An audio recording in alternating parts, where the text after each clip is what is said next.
comment ou est aujourd'hui là. Un bagay qui marche puis bienvenue sur l'autre mission. Jeudi, samedi. C'est Radio DBS. It is time, people, for another edition of Connecting the Dots. Put us on. Give us a moment to shine. It's our turn now, family. Our turn to spend some time together. And we are ready, eh? Give us 2 hours. That's all, 2 hours. And we'll strengthen the ties that bind us as a people. Nigel, Francis, and myself do this religiously every Saturday, unless there's an outside broadcast and we cannot make it, you know. But no excuses about we cannot make it. Nigel can be at a funeral, he's there. Yes, that has happened. At a graduation ceremony, at a whatever it is, we make the time. Consistency is key, right? Okay, so let me see. I'm just checking out as I speak. Let me see if everything is in order, because we are ready.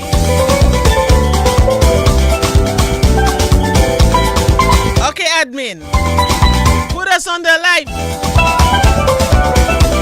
I look forward to today's program. Should be another very, very, very interesting one, I tell you.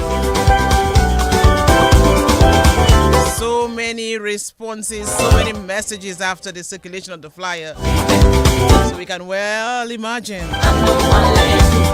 2 young people, 2 powerhouses. What a story they will share. So we look forward.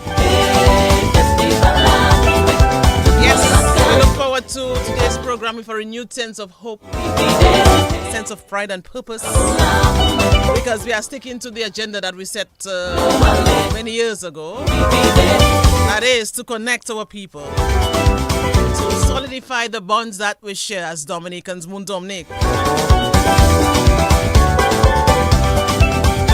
I can hear Nigel boy in the background saying, but what she eat this morning then? Boy. Nigel, good morning. Boy, Nigel, I don't know what I eat there. You know, sometimes even if you're not in the mood, you still have to be in the mood no matter what. You have to show up. You have to represent. So even if you have a maltet or a malvat, whatever it is, throw that mood behind and, you know, show up. How you doing, Nigel? I'm good, my dear. I'm good. Everything is good. I don't know who bring breakfast for you this morning, but whoever bring the breakfast for you, whoever bring breakfast for you, they did a good job. Mm-hmm. They give me a vavoom there. Yes. So let me thank yes. Let me thank the Del Soy You wake up with a voom. Yes, a vavoom. Yes. This Del Sol guy from Girodel. Why I forgot his first name now? But anyway, Nigel, he brought some good time for me, eh? So I am happy. That is what. Okay. Yes. That's all we. And it just give me a little, you know, zoom. Give you extra boost. Mm-hmm. But it's really a pleasure to be on again for another Saturday, as I was saying. By the way, Nigel, just even before we start quickly, let us just extend condolences to Alex Bruno, who lost his son this week. You know, very sad situation. Yes. Unfortunate circumstances indeed. Yes, unfortunate circumstances. So, Alex, bro, hold on, hold tight. You know, we send our love and we send our prayers and hugs across to you. Mm-hmm. Yeah, and the rest of the family, the Mago and everybody else, you know? Yes. Yeah, boy. I tell you, you know, for mother, that's a mother's nightmare, a father's nightmare as well, Nigel. And I also want to extend condolences whilst we are doing that to the family of Norma Cyril, who died this week as well. I'm sure you remember Norma Cyril. She was once the coordinator for several years of the Social Center Preschool, the sister of Norman Cyril, the NC. Yes, so she passed sister of Norma and sister of What's his my dear friend name again? Who oh yes, our media guy. yes, our media guy. Look, I forget Man, him. Morris. Morris. Yeah, Morris Serial. Yes, yes. Morris Cyril. So Yes, we yes, yes, extend, yes, yeah, yes, yes. And of course, as condolences. we on condolences to the family, of course, of Jeffrey Brisbane as Oh well. We yes, said that yes. last time. I know the funeral is next Saturday. So, we have to find a way since I'll be attending, but I'll be there as well. So we'll see how it goes. Yes, yes. Okay, we'll see how it goes. Yeah, but we can also congratulate Billy Doctor of Nigel. Congratulations to Billy for being again selected to head the Dominica Olympic Committee. It was a fait Well, accompli. yeah, I think Mr. President shows that, he has done enough to deserve and to warrant another term. So, congratulations again to the president and for bigger things. I mean, I know he has bigger plans again to make things happen, so congratulations to those who put that faith in him to Yeah, make it man. happen again. Hey, Nigel, you see that Yeah. thing with Yes, this sir. internet and technology, Nigel, and the advancements in What technology? happened this So time? whilst I'm speaking, I'm just trying to send a message to someone quickly. And Nigel, is a good thing I did not press send. Because everything I just said, but I wasn't even typing what I just said. No, why, Nigel? Nigel, come a while. Look, I seen everything I just said about Billy and about number six, but I did not type that. So what is happening? What is really happening? We need to have a discussion on that one of those days. We'll focus, on this, on AI and everything Yes, that you'll is focus happening. on that. Eh, You eh, press the speaker thing and it just say what it just do what what? it wants for you now. I tell you, I tell you, the cell phone has its own agency, yeah, its own institution. The person always say about what happened What? to him this morning there. But I did not even type that. Me, I'm not going to type all that. I could just send a voice note or something. But I did not Yeah, even just send press a voice record to note. What record happened to my her this morning? voice Why she sending me all in that? text with that. Wow. But we have to be so careful. But Nigel, as we Oh yeah. extending Oh yes. congratulations We as have to. well, We have to. We have to. Technology and you have to be I very, very mean careful. AI and everything else has gone crazy, man. It's crazy. Nigel, Kinds you of ever things people are think doing now. there are It's times I would just it's someone would just cross my mind, maybe someone I haven't seen in a long time. And Nigel, like when I got my phone after the person would just cross my mind, that's all. I would see something about the person. Nigel, no boy. Nigel, we need to have a discussion on that one day. We'll set aside 2 hours to talk about this. What is happening? Yeah, yeah. But things just happening. You have no idea what's going on, right? man, I tell you. So me, let me put on my phone tan. Yes, yes, Yeah. yes. So let me say a very good morning to Anne Marie Laron Richards, of course, who I know would have been on, obviously. But no, she's always a wonderful, Yes. member of the City of the family. Oh So good morning yes. to you, Anne Marie. Hope you're Not not good. not just CTD And of because course, hope Frederick continues to do all the great things that he's oh yes, doing. we And cannot forget yeah, that. and of course, we have Farah here as well. So Yes. we'll have the entire Right. Laron family to be Yes. on. And yes, apart from the Glenda high, Shillingford Peters, good morning to you. Nice to have you locked in as well. Good morning. David Hector, good morning. In New Jersey. Our friend Carl Kofi James is back on. I think he says he normally had practice or something. He's a yes, coach. yeah. So he's not able to be on as he is normally on. But good morning to you, Rebel Rocker. Hope everything's good. I know that you definitely were tuned in this week for the cannabis Symposium. symposium that we had, as we begin to understand the importance and the benefits of the holy herb. So good morning to you. Yes, yes, yes. I want you leave me talking now. No, I was congratulating, so we congratulated Billy. So I was just saying as well, we need to congratulate Leandra Landa. You ain't me, Nigel? As we're not Yeah, feeling an yeah, oomph there, I we. not seen you by here. You It's not okay. seen me, Mama? No, I was seeing you a while ago, Oh, then you okay. just Me, disappear Papa. after. I don't know if it's AI that disappear you. I don't know As what's you're talking happening. about technology, I say maybe AI just say, you just press a button and you're gone. Yes, yes, I I don't don't know. know. So I Boy, not seen you, but I seen the flyer, but I not seen you. okay, so the admin ensuring Yes. everything is all right, I guess. But yes, congratulations to Leandro Lando on Stitches, right? Wonderful production from Oh, what I big understood. production, yes, big production, Um, Nigel, and the so Umoja I Club of CHS, and I know you'd enjoy it, and Nigel has your kind of vibes, oh well yes, yes, I organized, definitely would have enjoyed that, yes, man. yes, So, well produced, well organized, but well you represented executed. for me, right? Yes, and my daughter is in the club as well, so yes, I was there. Oh, wonderful, wonderful, wonderful. Very good. talents offering there in sign language, film, and in speech, choral, and the choir. So there's a part in the play, Nigel, which speaks about the picture of the Last Supper at everyone's house. Remember that back in the day? We had this little Yes. picture back. Everybody had that picture. And it just brought back memories, And I think they also mentioned the ashtray. You remember the ashtray as well, right? You had to have this at your home. I mean, it was fashionable and functional at the same time. Although sometimes not functional, because sometimes your parents would say, yes, it was very fashionable. Yes, it was. Yes. I can remember we had a purple one at home, but I think that's a little time. Yeah, so we had the ashtray. Of all colors, the purple one only had. Yes, we had a purple one. I remember that one. But there were certain things that was like a staple in the house. You had to have it, and it represented. Oh yes, you remember as well, and that was mentioned in stitches as well. Hold on, my dentist calling me. My dentist calling me. But we're not on, man, Nigel. I not seen us on. I could answer my dentist in the middle of the program. Everybody listen to me talking to my dentist. But I have a wonderful dentist. Yes, Dr. Sharon I almost say Pascal. Dr. Sharon Pearson. Good morning to you.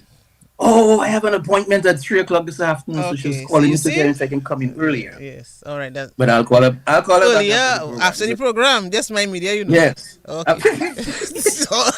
Or send your teeth to the dentist, and you collect it out. That sounds good. Some people can do that. That can be done. I know, yes. Dr. Dublin, good morning to you, my brother Donnie. Sure. So you're talking about some of the things we had at home back in the day. And I think they also mentioned... Is that they were telling me, we had a couple of cancellations. If you'd like to come in earlier at 1, I have an appointment for you. Maybe that can work. Depends on your distance from your dentist, of course. No, dentist is pretty close. Maybe like 20 minutes, 15 minutes for the most, 15, 20 minutes. So. All right, so that will work for you. That'll work. Yeah, that'll work. Okay. After I agree for the whole program and laugh, I'll go by the dentist to make sure everything's good. Yes. You remember the porcelain dogs as well, Nigel? Remember those dogs we had before? Like dogs and tigers and cats. On the center table, we had a lot at home. We had plenty. I can remember that. I don't want to see them. You had plenty on your center table. Boy, back in the day, and then especially when you have to clean up at Christmas time, because normally, like curtains, they would stay there for a whole year. And when you remove the curtain to change it, obviously it will just tear, like déchiré. Now the porcelain dolls, those dolls, the ceramic or whatever, they would have a lot of dust. Not even dust, it's like a mud, because I was stuck to them. Anyway, so one of those days we'll go back to talk about those things, because I can remember back in the day we used to spend so much time talking about what we had, what we grew up with in the old days. It was a good play. Mm-hmm. Yes, sir, boy. Well, put us on now. Yes, no, Nigeria. I don't see us. Well, I don't see you. That's all right. I seen Farah because of what the connection we have. Laughing there. You don't share stories to give us to you. Yes, but I don't see you. I don't know. I don't know. But I don't even see me. I don't know if I am. I bring you back on.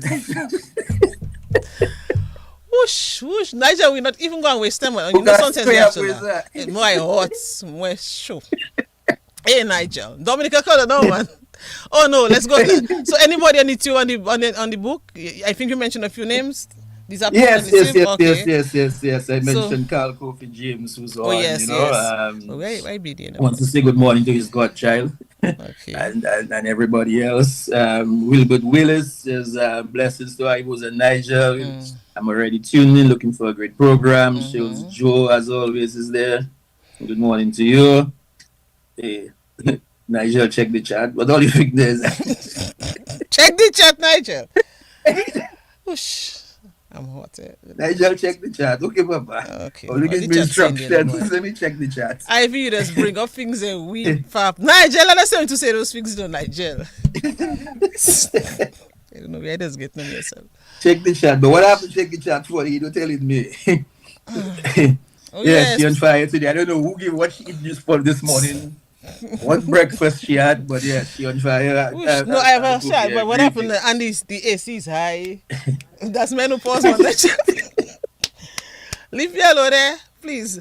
Okay, Nigel, it's time for the Dominica corner. Who stood? Yes, Dominica Corner. I was going on Worcester. YouTube to see in the meantime because they just see Oh they didn't yes, check yes. Go them. on YouTube. Go on YouTube. Yeah, but go ahead, go ahead. Worcester is Go it? to Dominica Corner. My turn. You Oui, boy. Okay. One of the guests today is the daughter of a well-known seamstress who had and still has a passion for creating the warp duets. She doesn't give me hard questions, so No man, Nigel. I mean, come on. So, Um, is the daughter we? Okay, so her name. daughter. Yes, but also name the daughter, obviously. So name the Yeah, seamstress. my. Think you're catching me there. Farah's mother. No, why Nigel? I can't be wrong. Whoosh. Oh no. There's no way I can be wrong Yes, with that one. boy. So what's Farah's mother's name? Marvelyn Oh. Laron. You can remember Marvelyn Laron? I mean, But somewhere for like them, that. Of Malaron. course. Malaron used to live right, but I mean, And you went so much in culture, and you know, and of but I course, mean, that's but it's what- Farah's mother. Yes. I can't be wrong. Okay. The next one. What is the name? Let me see if I can put that together. What is the name of the very first indigenous person who was Budget. That's a also hard one. was Go also ahead. the first Caribbean and the youngest ever to be part of the United Nations high-level group on climate change? Budget. Nigel, if you see Valmore. Valmore. Yes, Valmore. What is Valmore's first name though? Which Valmore that? Valmore's first name. Hey, What? Ferguson. Is it Ferguson or Ferguson? You can Ferguson. tell me the correct thing in a while. So I'll give you a clap. But Nigel, you're on the ball with you. I am Yes, ball sir, today. boy. I say preparing for you. I say she not catching me this morning at all. I well prepared. I say you well body, but yes.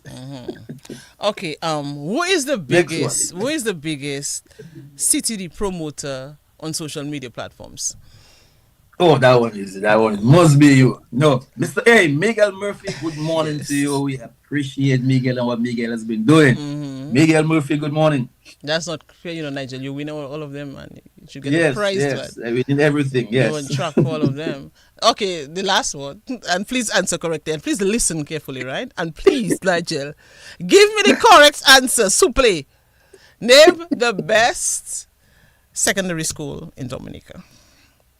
I say that's with a lot of seriousness, because this is a serious question. The best high school in DE. Yeah. You need a minute, man, for that. What? Yes, I didn't mean it for that one there. Okay, I'll help you, Dominica Grammar School. The best high school help you there, in Dominica. Anything else is Dominica Grammar School, DGS. St. Andrews High School. Talking about St. Andrews High School, Nigel. I think the reunion. Yes, good morning.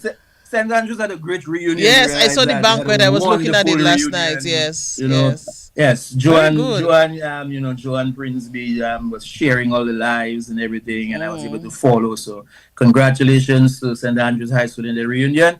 Of course, SMA will always remain the best, but good morning to all SMA students and Dominica Grammar School. Good morning to you, Convent High School. Good morning. Answer your question. Let's move on, Tan.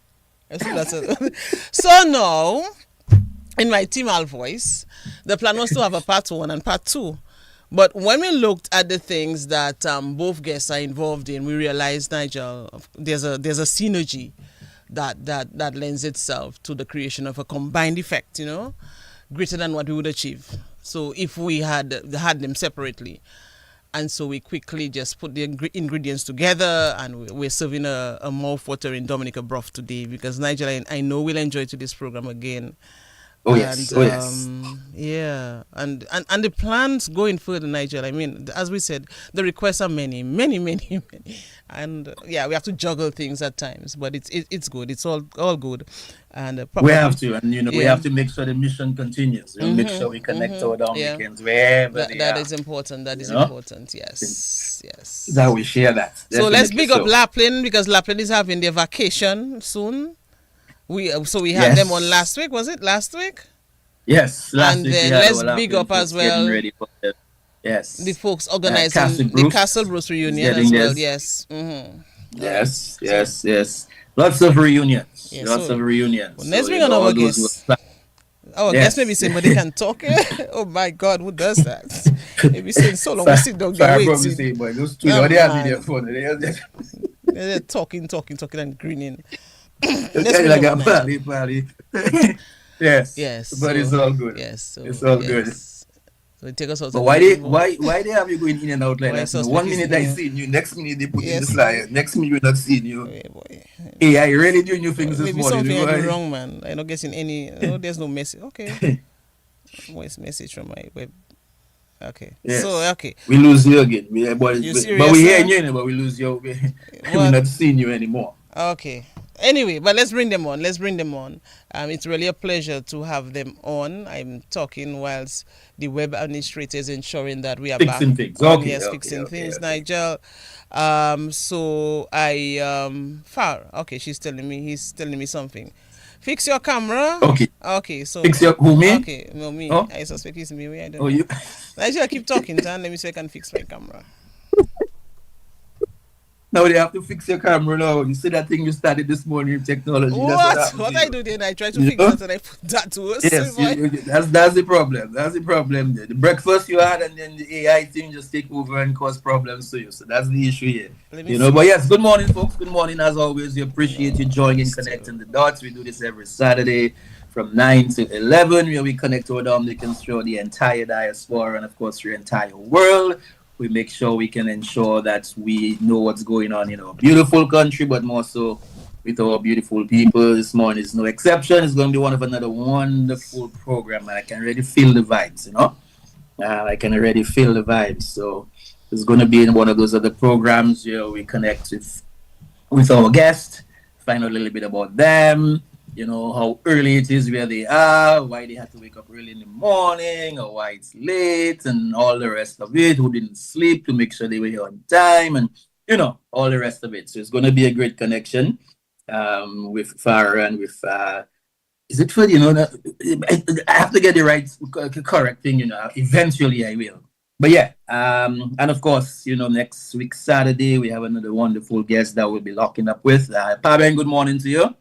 Um, Appreciate you making that connection as well for us for next week, and all the other guests that have been lined up. And we want to make sure we can touch as many as we can. So Ivona is getting her camera set up so we can see the guests. We don't want you to just hear them. We want to make sure you can see them, Okay, I think because I'm good now. um, I think I'm good they just now. have been talking, Yes, talking, sir, talking, Papa. and they cannot see me. You good? Yes, I think so. Yeah, I have to put up my chair. You Hi, hi, think hi. so? There, I feel like a matador. Anyway, so let's bring them on, Nigel.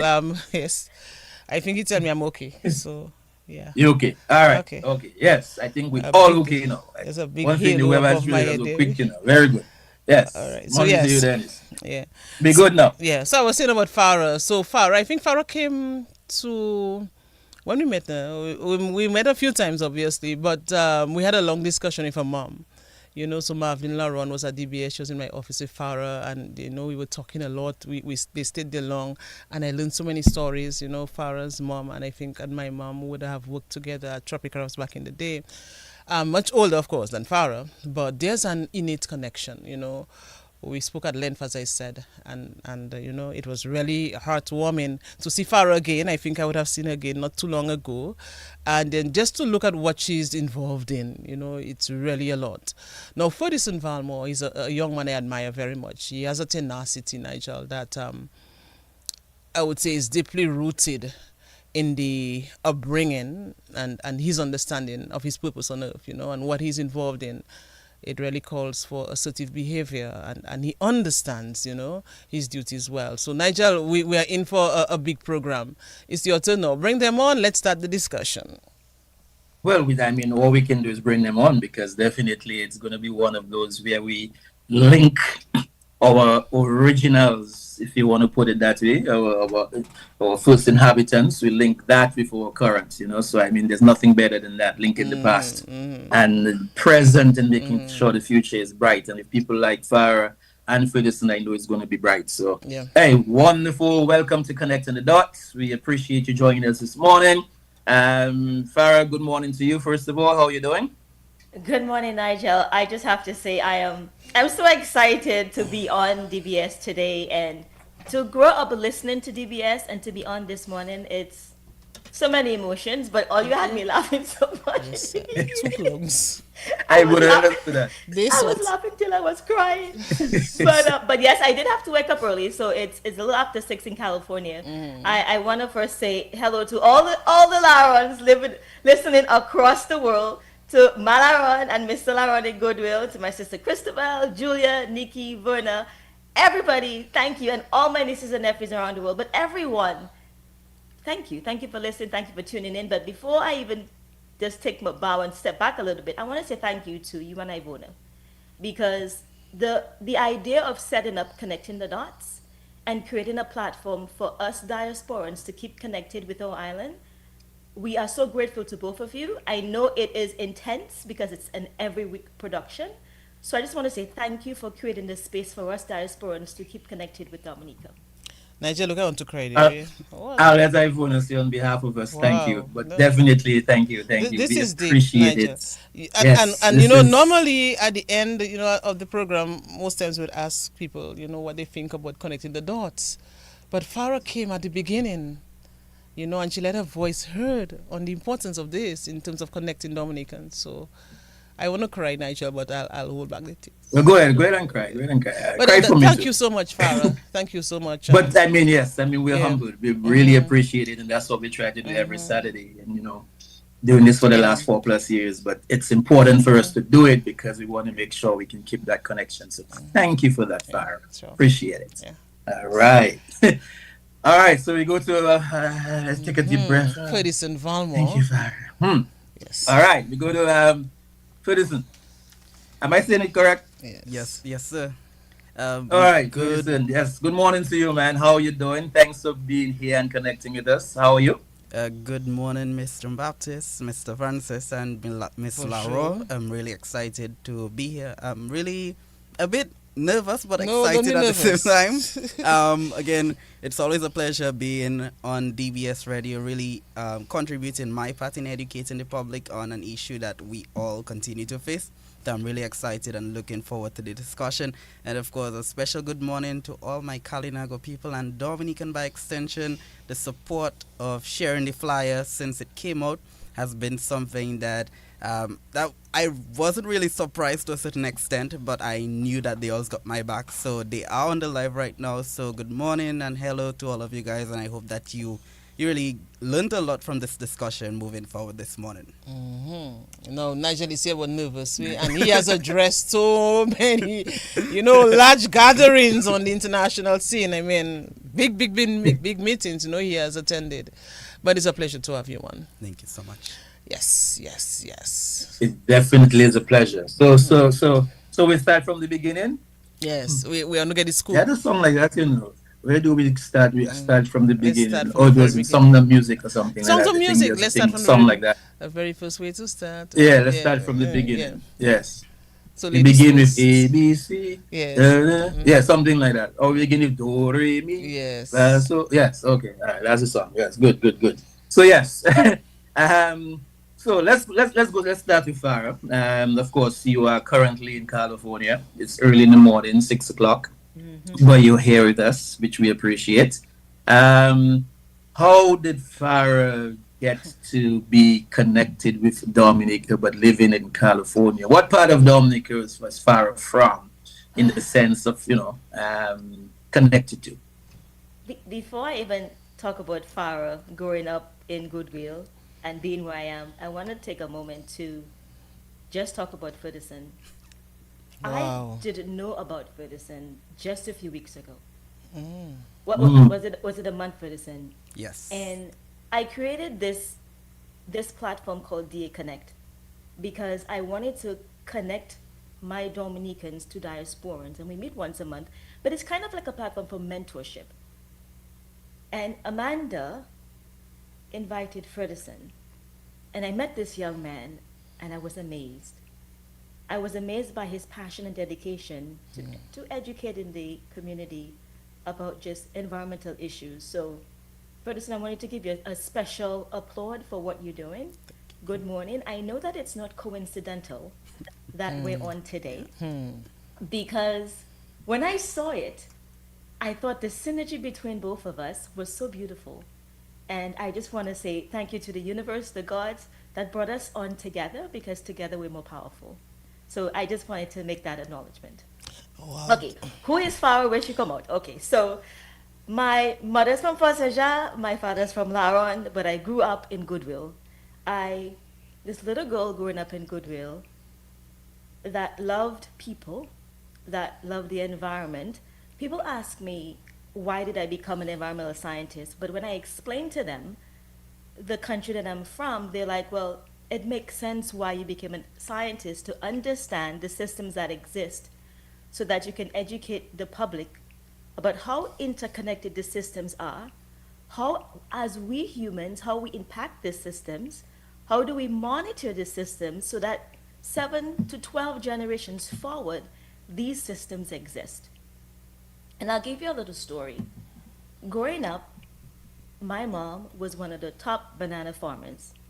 And as a little girl, seeing my mom planting and growing, and my dad worked at the pantry, and my dad would come pick us up, I just remember just how hard my parents used to work on their farm. But I remember when my dad used to spray the bananas, he would get an allergic reaction. And as a little girl, it really dawned on me, well, there's something that he's using every time that his body is having a response to. And so I really wanted to understand what was the connection between what he's using, why is his body having a negative response, what are the responses that are happening in the environment? Is that thing going into our soil? Is it going into our water? How connected are these systems? And that is where it all started. I remember as a little girl telling my mom, we were on the port. You might remember when the port where we used to go drop off the bananas and the scale. Yep. I remember being in the front of the on the truck with my mom and my dad. And I said, Mommy, how much they paying us for the bananas? And I think at the time it was 10 cents. And I was like, well, how much they selling it for? Well, she said, maybe, I think it's a pound, something like that. It was over a pound for a pound of bananas when they shipped the bananas across. And that was my initial concept of fair trade. As a little girl, we had to work so hard. We were affecting our bodies, our environment, and the payment was minuscule. And that's where it dawned on me. So at 9 years old, I told my mom, I'm going to change the world. I want to change the world. And she looked at me, oh, you know Malaron already. She looked at me and stature, everything, and she said, how are you going to do that? And I told her, through education. I told her I saw people doing things in our community, and I felt if they had different knowledge, they would make different decisions. Malaron tell me, well, of course you could change the world. You could do that. You need the dedication, the discipline, and the hard work. And that has been my motto for life. The tenacity of knowing that when you hear no, it doesn't mean that it's a no. It means the person you're talking to is the wrong person. Talk until you get a yes. If you know that you are on your passion, your destiny to fulfill something that's bigger and beyond yourself, everything will fall in line. This day, this opportunity for me, I sat here for like 10 minutes before you guys came on, and my life literally flashed before me as a little girl, listening to DBS. The fact that my parents and Dominicans are listening to me, a little Dominican girl, is amazing to me. So to every little girl and to every little boy listening today, I just want you to know that the sky is the limit. When your parents put structure and restrictions around you, it's to protect you. Your parents have the wisdom, they've lived life. just know that you, this little girl and little boy, can be anything you want to be with the discipline, the dedication, the focus, and the hard work, and people around you, like the community in Dominica, that continue to tell you that you can. When you pass on the road and you don't greet somebody, by the time you return, your mother already knew. That is that intergenerational mentorship. That is that community sense that when you live Dominica, you will realize just how unique we are. I remember when I moved to New Orleans. Shout out to my New Orleans family. Hey mom, hey dad, my in-laws. Hey Troy, hey pops. And I told my boyfriend at the time, who's going to be my husband for 20 years this October, I wanted to go greet the people I live next door to. He was like, you don't do that. And I couldn't fathom living next to someone and me not introducing myself. Like when we go to Dominica, my kids will say, Mommy, you know everybody, you know, everybody's an auntie or uncle. But I say, you grow up in a community where you respect your elders, and even if they're not blood related, when you meet someone, you're respectful. When you pass someone in the street, you greet them. The sense of being Dominican is something that is in my soul. Even if I've been gone for 20 years, I can't believe it's over 20 years, it still is the essence that makes me me. That's why I'm able to do the work that I do, because of my upbringing and because where I started, the base that I've been given, it's so solid that I could be put it anywhere around the world. I will still know who I am. I wanna. It was a great program. Thanks. Yes, I was just about to say we can wrap up now. This is so profound, Nigel. This is like a mic drop, you know. I'm sorry. Oh no, not at all. This was. Listen. This was needed to. Wow. Everything that you just said, Vara, believe it or not, is thoughts and words that were ingrained in you from a little child, and you wanted, and that opportunity had to come. Yes. For you to say That's it, what Nigel. you just said. That's it. And that's the whole thing about the universe, man. It unfolds as As it's it when it's should. supposed to. Wonderful, wonderful connection, and inspiration to all the little young boys, young girls who wants to do whatever they want to do. And we'll find out about what you're doing in a little bit. But And yeah, even love she, it. and I know I'm not a young girl again, but she was even speaking to me because I put myself in, back in the day when I was a young girl. Oh And yeah, I'm listening to what you're saying, and I was saying, but if I had probably heard this more, probably have been further or something like this. I would not have been so shy back in the day. But thank you, Farah. It really encapsulates, what we want to bring out on a program like this. So thank you for this opening remarks. I mean, the inspiration continues. And she 'cause takes I her know- time to speak, Nigel. That's what I like about. She's not like me. No, but she takes her time to speak. So you have to listen when Farah speaks. And thank you, Farah, so much. Thank you. We're talking like the program end, do we? No, it's just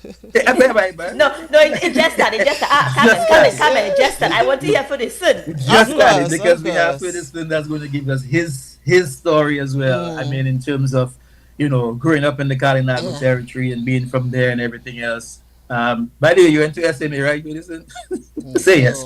Say yes, No. man. Even if it's not that, just say yes. He did not go to SM. Anyway, but yes. So Fedison, tell us a little bit about you in terms of what part of Dominica you're from, and a little bit about your story. Yeah. Okay, perfect. I don't have a lot to say because I'm very young still. I am 21 years old right now. I consider myself to really grow up in the humblest of settings and households. We appreciate the little that we had, or we did not go to the extent to waste as much as when we have adequate enough.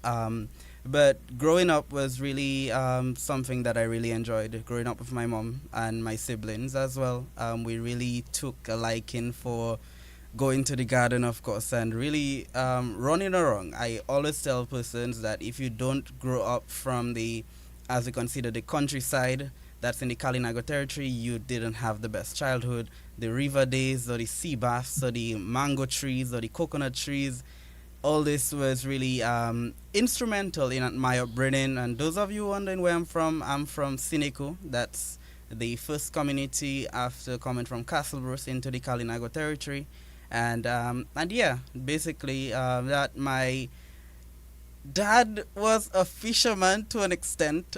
So there were days when I remember going to fish with him, and there were days going to the garden with my mom and really learning to plant a couple bananas or plantain, and really, I think that's what really up till this day inspired me to be where I am right now and consider myself to be a strong advocate for the need to protect the environment and realize the importance of not just protecting the environment, but how interconnected we are to the environment and the environment is to each and every one of us. My education journey started back in the Sinico Preschool, Sinico Primary School, Castlebruce Secondary School, of course, and yeah, I think persons would consider me to be a quiet person back in the days in school, very quiet.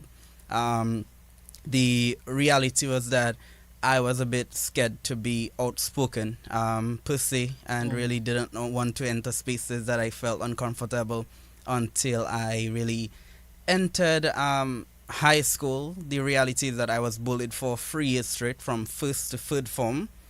And that really pushed me to enter spaces where I felt comfortable, and that's when I joined the 4-H club in high school in third form, and I was elected the president for the first time as I came.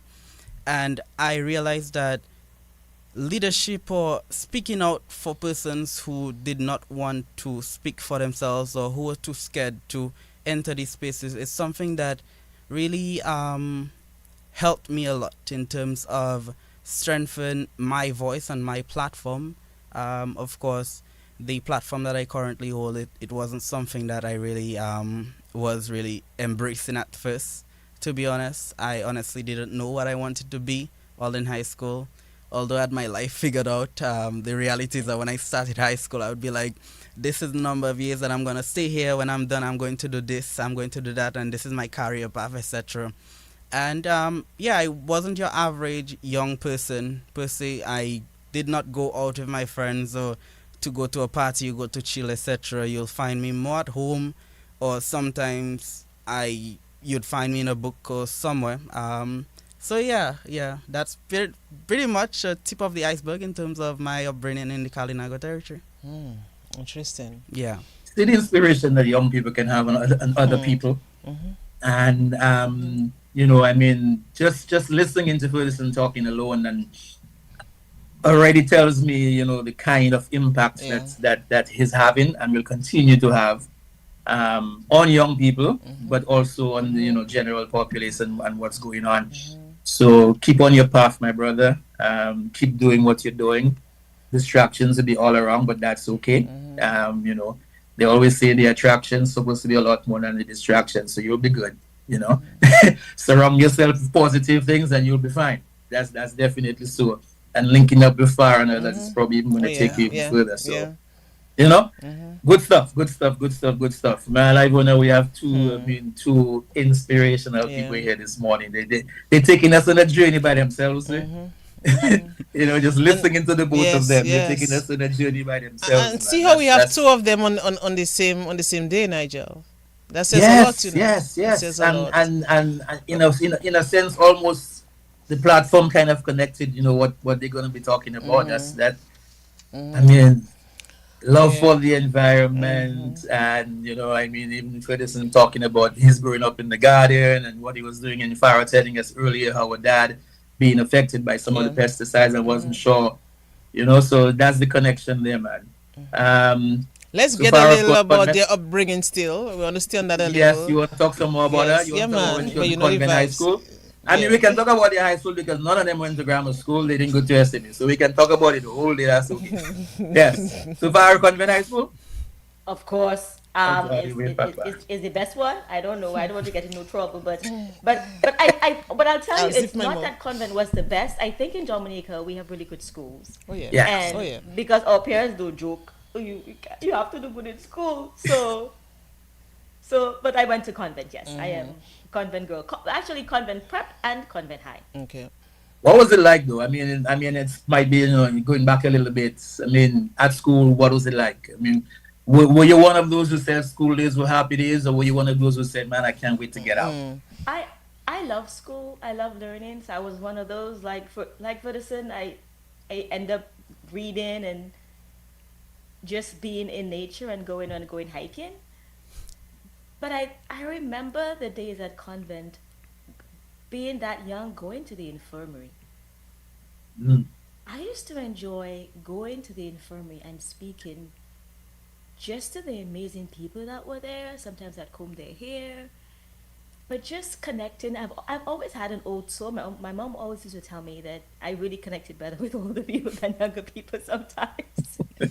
but um, but it's an interesting activity for someone my age doing that. But I really enjoy just learning about their life and their experiences. So that's one of the things I enjoy doing. Convent was an amazing school for me. I love learning. I can't imagine life without learning. I remember my sister Christabel gave me my first complete works of Shakespeare. The book was bigger than me. It was maybe 8.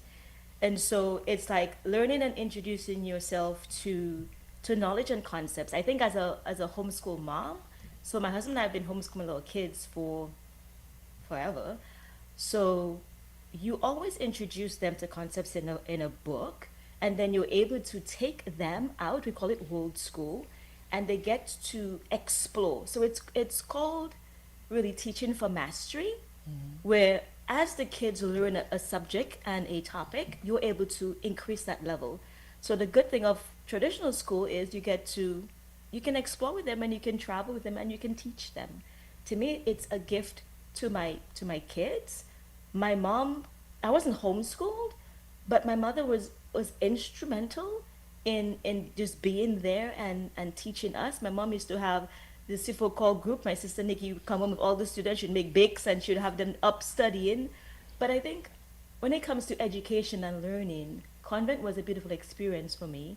It was a very good school, had great teachers. And I look back now as Anne-Marie is listening. So I'm part of this organization called the Dominica Health and Education Initiative, DHI. Many of you have heard about DHI, but now as part of DHI and supporting Convent and Leandra and her initiatives, it's so beautiful to see that we can give back to the school that made you who you are, that gave you that foundation. Sure. And it's beautiful to see that we continue to have teachers that care about our students, that really are there to teach. I say there are two professions that are very unique. It's teaching and nursing. Teaching, you have to really take yourself out and really teach someone else. They may not be your children, but really teach them, and they're the foundation of a society. Nurses, on the other hand, they're the ones that have to take care of someone when they can't take care of themselves. And I feel like these are two professions that are very unique, and we should celebrate our teachers and nurses. I want to say thank you to all our teachers and nurses listening today. Thank you for all what you continue to do for our community, because without you, it will be a different experience for us without educating our young ones, as well as without taking care of the ones who are ill. So thank you for what you do. Wonderful. Were you shy? Were you shy at convent? I not I seen was that, no? extremely, Shy? extremely shy. Oh yeah. No, man, Clara. I don't know. No. Shy? I remember my sister Julia telling me I would be the one, because I'm so grateful that I had older sisters to look up to. And I think that's why I continue to mentor young people so much, because I know what it means to have someone you could look up to, ask questions, and kind of see yourself reflected. I had sisters who pushed me to be better, who who taught me at such an early age the foundation of education, as well as being able to speak for yourself. I remember my sister Julia telling me, because it was something I was afraid to speak, and she was like, Farah, everybody using the bathroom, you know. When you get up there, just finger them in the bathroom. And I was like, okay, that's one way to think about it.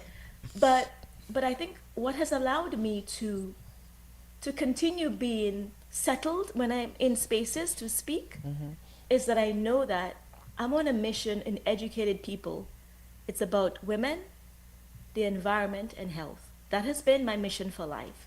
And so I know when I'm given an opportunity, it's an opportunity that I don't take for granted. Today, I don't take it for granted. So even if coming on here, like Fedison, I was a little nervous because I'm going on DBS. But at the same time, I had to sit there, and that's when my life flashed in front of me. It was like, what a beautiful blessing to get an opportunity to speak to all of Dominica in Dominica and to speak to the diaspora community abroad and tell them the great work that I'm doing, but also listen to just what Fredison's doing. When I met Fredison, I can't tell all you how happy I was because I could tell he was young. I could tell he was he was a young man, but he was so passionate that I knew that he was going to have a beautiful life. I knew that everyone he touched and was able to share just the education of the environment and climate change, I knew that he would encapsulate them. I knew that he would entrap them in what he was saying because from such a young age, he knew what his mission was. He knew what, and he was on his journey, and it was beautiful to see. And Ferguson said he was very shy, but now Ferguson is also a certified journalist and a public relations consultant. So you see how far he has come. Yes, yes. But I know you mentioned, and of course, I just kind of passed it by in terms of the fact that he was kind of bullied, Yes, which is something that happens to a lot of our kids at school, and. Yeah, I mean, I don't want you to go back to that moment, Ferguson, but at the same time, we have a platform here where we can talk to others and we can empower connect them. and share with them. And hopefully there's probably some other young person going through that as well. And they can see you here today and know that you can go through it. Just a little bit about it in terms of, other young people. And Farah, you can join in, of course. The next hour we'll talk about what you guys are doing. So here we're just trying to lay in the foundation, for this first hour of it. But just talk a little bit about it, Ferguson, and Farah, you can join in terms of kids who are going through that situation of, being bullied, of not feeling, confident and all of that. What do you say to them? Well, for me personally, when I got older, I learned about imposter syndrome. So that quiet voice deep inside that sometimes hold you down from reaching your full potential, like saying you're not important enough, you don't have the capabilities, you're not smart enough to be part of these spaces. And for me at that time when I was being bullied, I felt like because I decided to keep quiet and not take a stance, that it only got worse. That at a certain time, I think that's where my anxiety really developed, that so bad that every single time it's trying to understand that you're here to learn at the same time, but trying not to let the bullying affect or impact the outcome of secondary school. And honestly, I just stayed quiet the entire time from first to third form. I never did anything. I did complain a couple of times that it maybe once or twice when they decided to speak to the students, and next time it just kept on happening all over again. But I tried to not to let that really deter me from accomplishing what I came to school to do, which is to reach somewhere higher and better.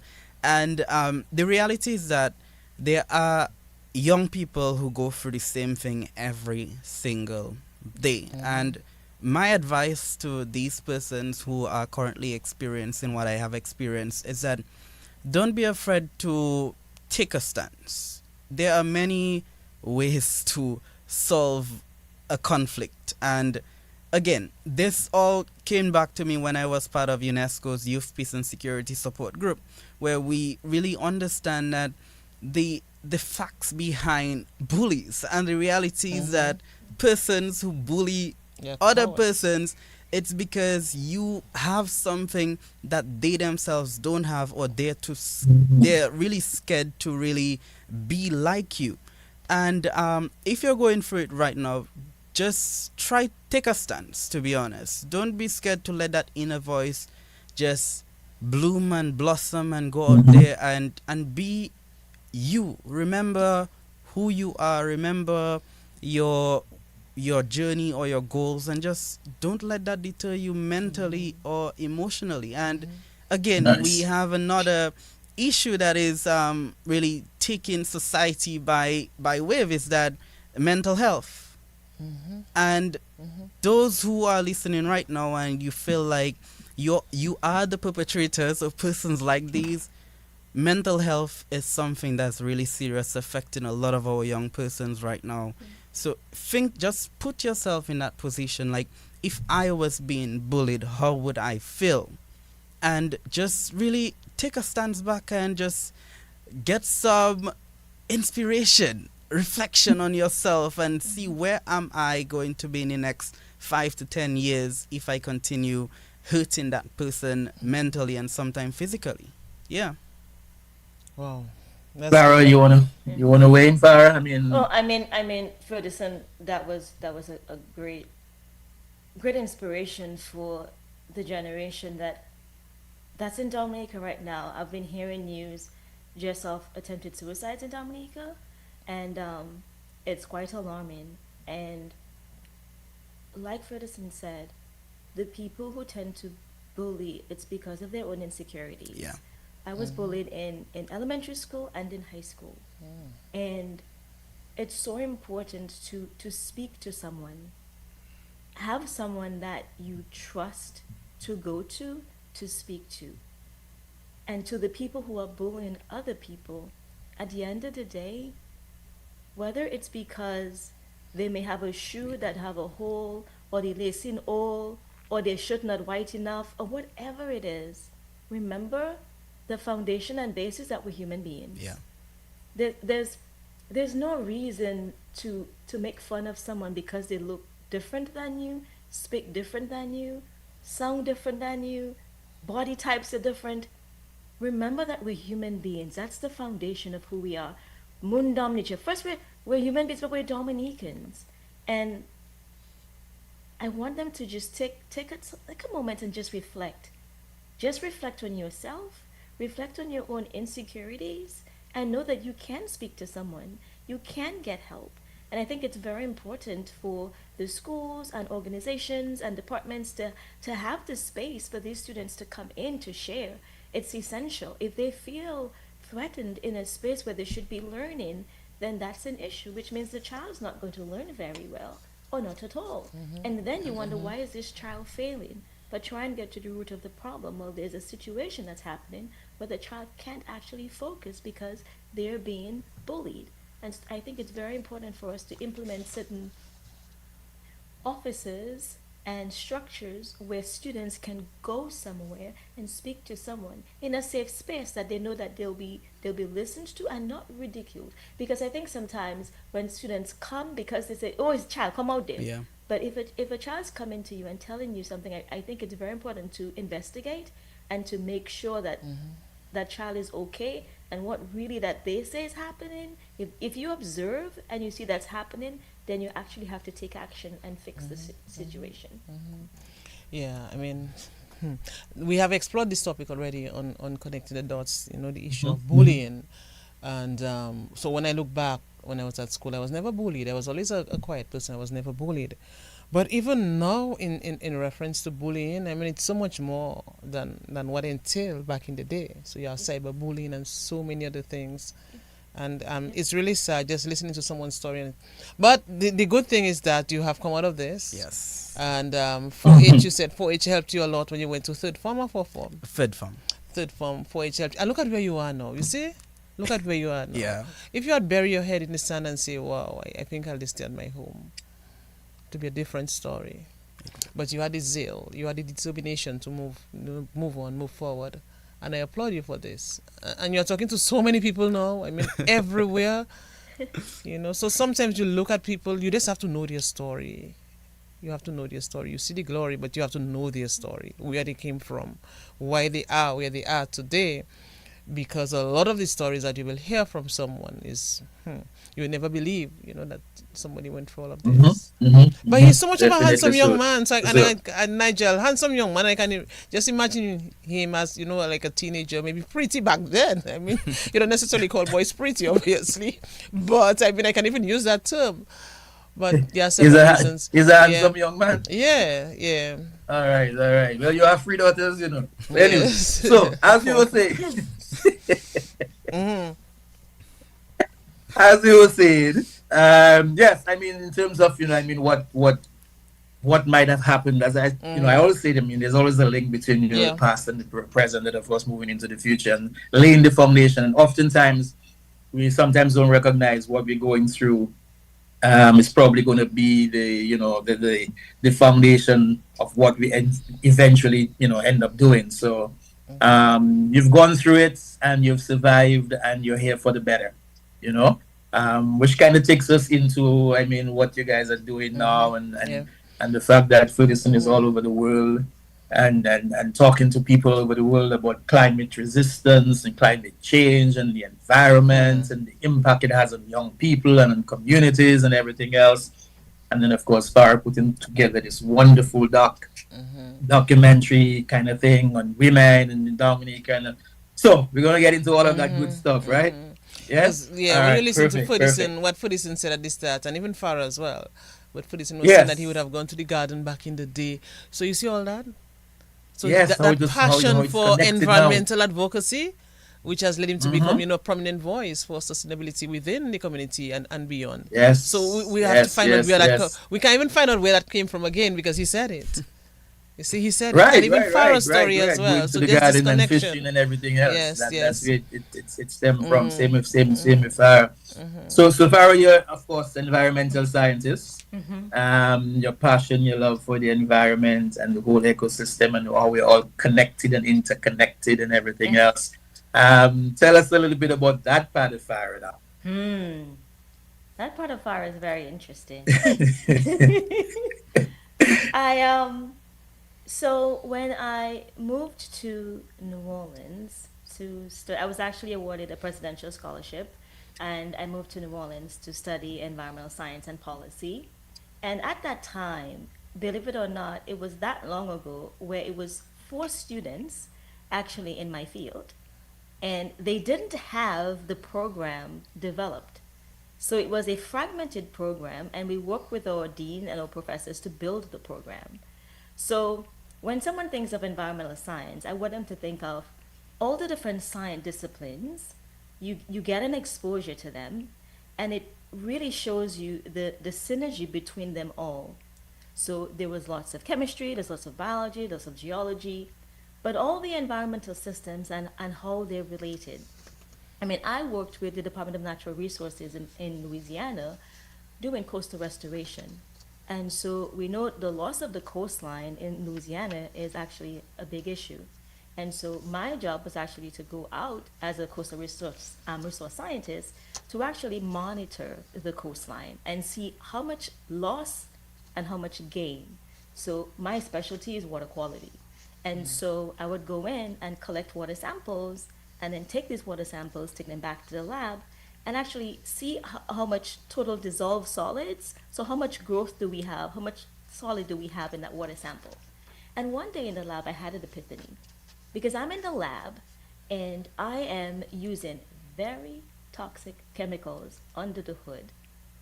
And I know that due to bioaccumulation, which means over time things accumulate, that my body, being my first environment, would be affected.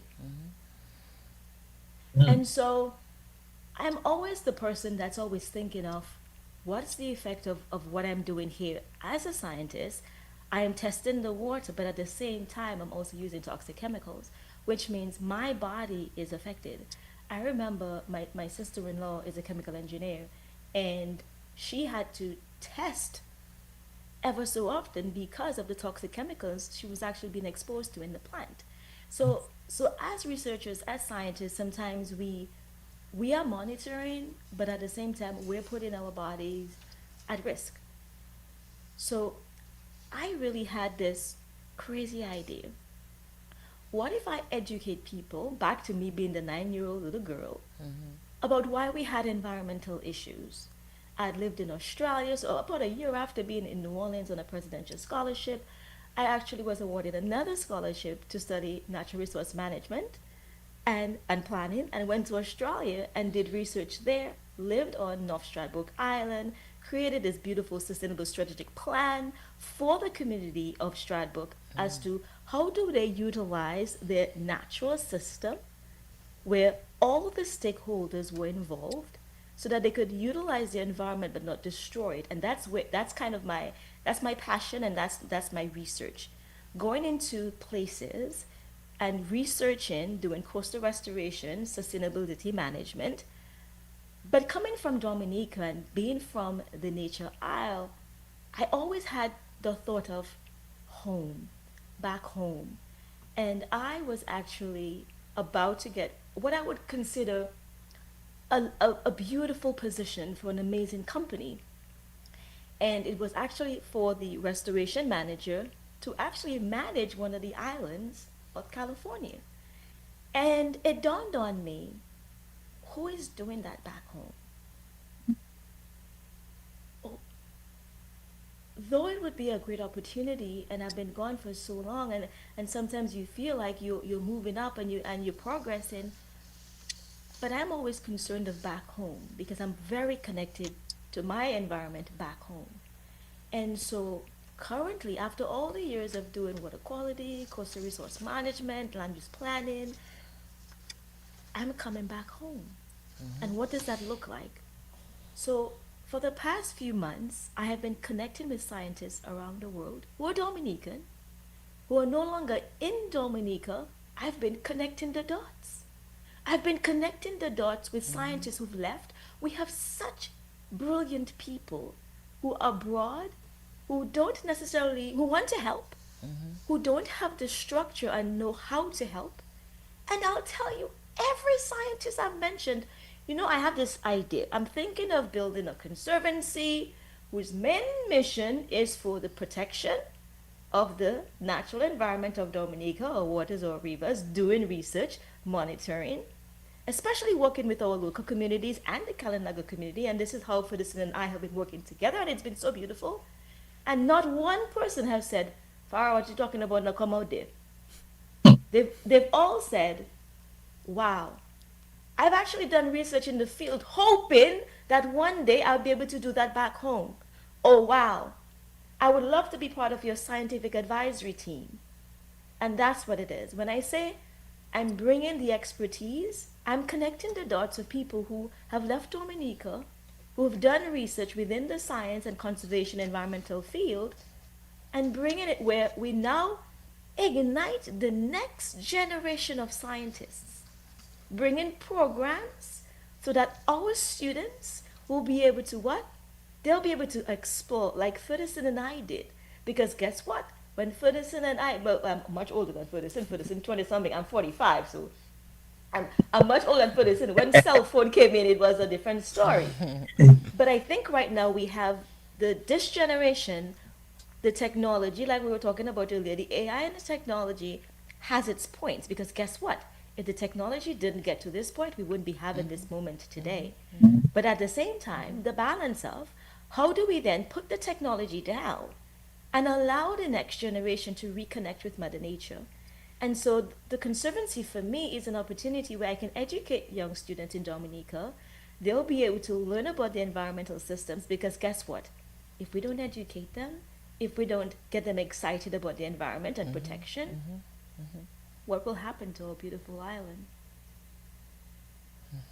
Interesting. So Yes. environmentalists would what? Study the natural environment to determine how best to protect it. That's it generally. Environmental scientists, yes, pretty much. Okay, environmental scientists, yes. Interesting. Now, Ferguson, I know you are very passionate about climate justice as well. Yeah. Put this in context for us, though. What is climate justice? What does it seek to achieve? Well, two words would be equality and equity. They are both different. I mean, climate justice came about when I started my advocacy journey in general. my journey in climate activism started before Hurricane Maria per se, because climate change wasn't a topic that was out there and everyone was talking about it. It was only after Hurricane Maria that we realized that this is an issue that's really important that we need to start speaking about. And I really just wanted to go deeper into it because I wanted to also be the person that hey, I have lived experience from the climate crisis, for example. And from there, I really got interested in the United Nations and the work that they does, especially their Sustainable Development Goals. And my goal for that would be SDG 13, which is climate action. I was really interested in really helping out. I didn't honestly know it was a policy perspective when I was part of the UN Youth Advisory Group for Barbados and the Eastern Caribbean, where we really work closely with the various UN agencies across the region. But then I realized, like, climate change and small island developing states, especially Dominica, that there is this one word that really being thrown out there a lot in these spaces with these huge countries that contribute significantly to climate change, and that's climate justice. Like, at a certain time I had to question myself, like, I have honestly just heard this word, but what it means to me coming from Dominica, the nature island, and coming from a small island development state as well. And I realized that climate finance, that's a word that I've really held my stance on attending the various conferences, that even after the government created the resilience recovery plan, I realized that this is exactly what I need to do. We need to call for climate justice, not just for small island developing states, but for vulnerable groups and minority groups. And that's where we as Kalinagos or indigenous peoples come in. You want these countries, these corporations that contribute to the climate crisis, to play their part in building resilience. Because the reality is that, and I'm not even going to say that we contribute less than 10% to the climate crisis or global emissions. I'm going to say that we don't contribute to the climate crisis at all. So now, the reality is that we need justice, because we are here constantly using up our resources and finances to build resilience within our people, and these countries are not playing their part. So when we say we want climate justice, we want financing. A lot of these finances. Interesting. So countries, there are countries that become wealthy through unchecked climate pollution. But these countries have a huge responsibility to not only stop warming the planet, that's what I'm getting from you, but also to help other countries like Dominica, of course, adapt to climate change and reap other benefits in the process.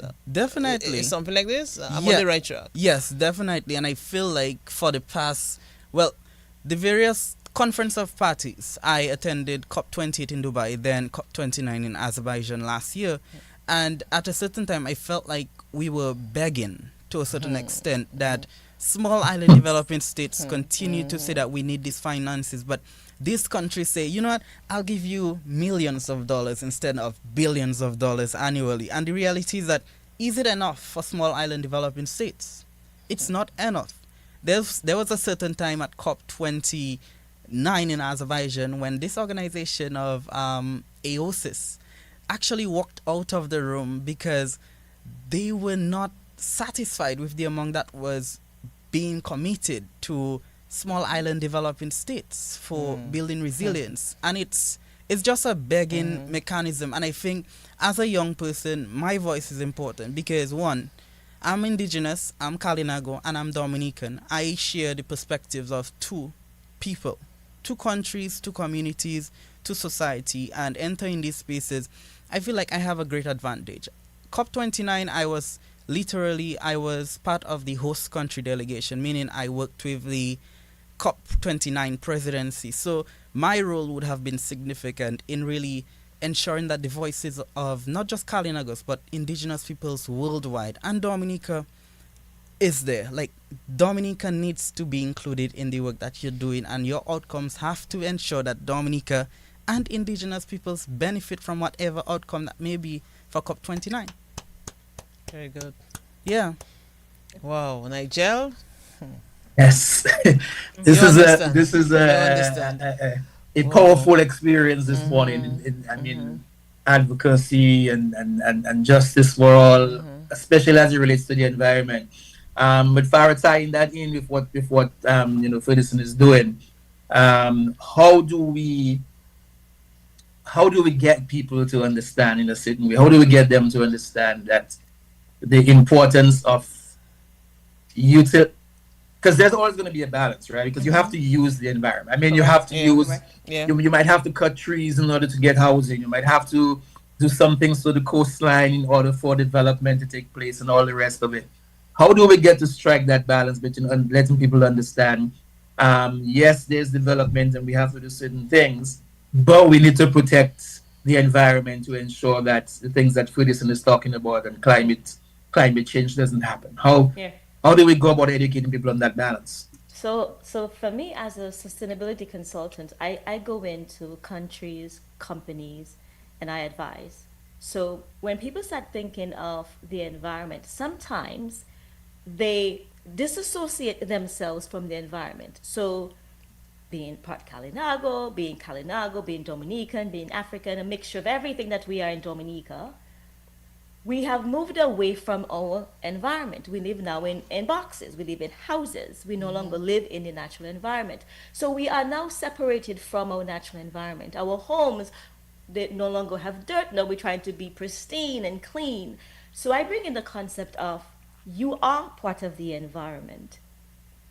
So the sustainability comes from what do you put in your body first, because I see the environment as our bodies first.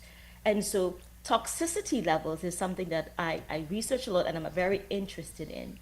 Because I think what we don't understand is the food that we eat, if it was used with chemicals, if these chemicals are now in the soil, if the soil now is actually toxic, which means the water table is now toxic, which means what happens? That water now flows into the ocean. Yeah. Our marine protected areas now are being affected. And so I come in and I tell them it's very important to have environmental scientists, people who understand these systems when they're making decisions. You can't just say an environmental impact assessment takes too long or it's going to be too lengthy and you disregard these processes. Because guess what? We are all affected. I tell people, what is the true cost of healthcare? What is the true cost of cheap food? If now I have to use an air purifier in my home because the outside air is toxic, if now I have to pay 10 times the amount for organic food because the soil, the average soil is desiccated, there's nothing left in the soil today. Do you understand? And so it's bringing the interconnectivity of the environment is us. We are not separate from the environment. You're not just trying to protect a tree over there. You are the environment. You are part of conservation. So when you speak about conservation and environmental injustice, which are people going into communities that are less underprivileged, where they feel they don't have a voice, NIMBY. NIMBY is a term not in my backyard. There's certain things that will happen in certain backyards, in certain underprivileged communities that would never happen in an affluent community. And that's where the injustice comes in. Because you have to understand, guess what? You do it in that backyard of that NIMBY or that person you don't want in your backyard or that chemical, because the environment cannot be restricted to one area. That wind comes and it blows. The rain comes and it actually has infiltration. It goes into the ground. It goes into the groundwater. So that same thing you didn't want by you, but you have it somewhere else. Guess what? It's now in your water.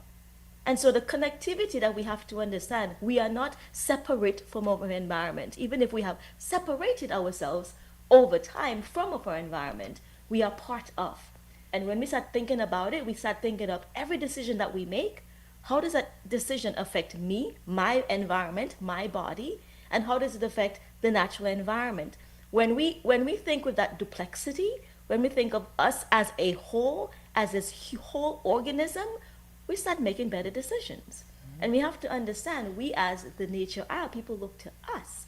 And so it's not just saying that we're the nature isle, but what type of programs, implementations, what type of resources, what type of training goes into where we have the next level. We have scientists in Dominica doing research and working with the correct offices, and we have the diaspora working with Dominica.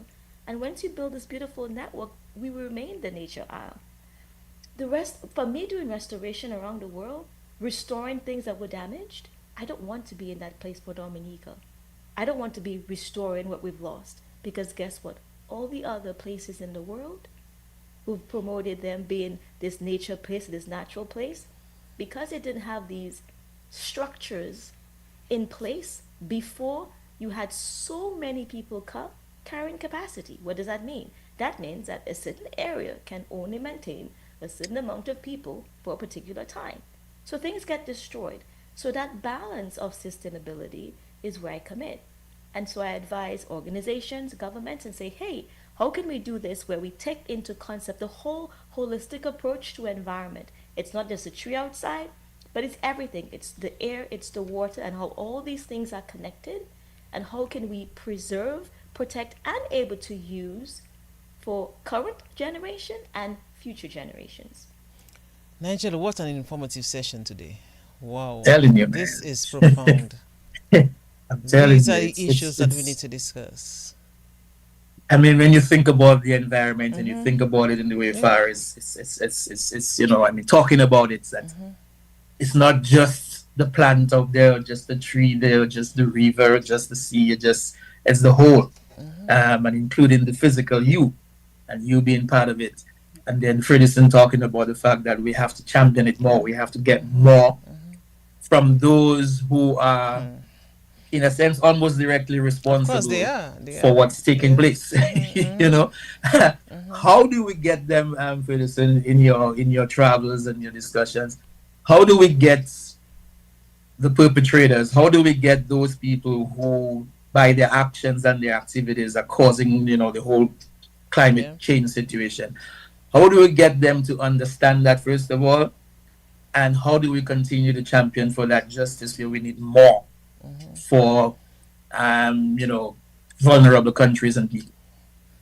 Yes, definitely. And it's really something I always say, is that we need to embrace mobilization. And I'm speaking mobilization of young persons, mobilizations of civil society, or what we consider non-party stakeholders. So we're talking about for-profits, non-profits, etc. All these persons coming together. And the reality is that it's going to be a while to get these persons who are contributing to the climate crisis to realize that what you're doing is hurting the environment a bit more. And it's not only hurting the environment, it's hurting people and our very existence. And I believe, God forbid, in the next 10 to 20, 30 years, if these persons do not assist in, well, really limit the impact that they're having on the environment, that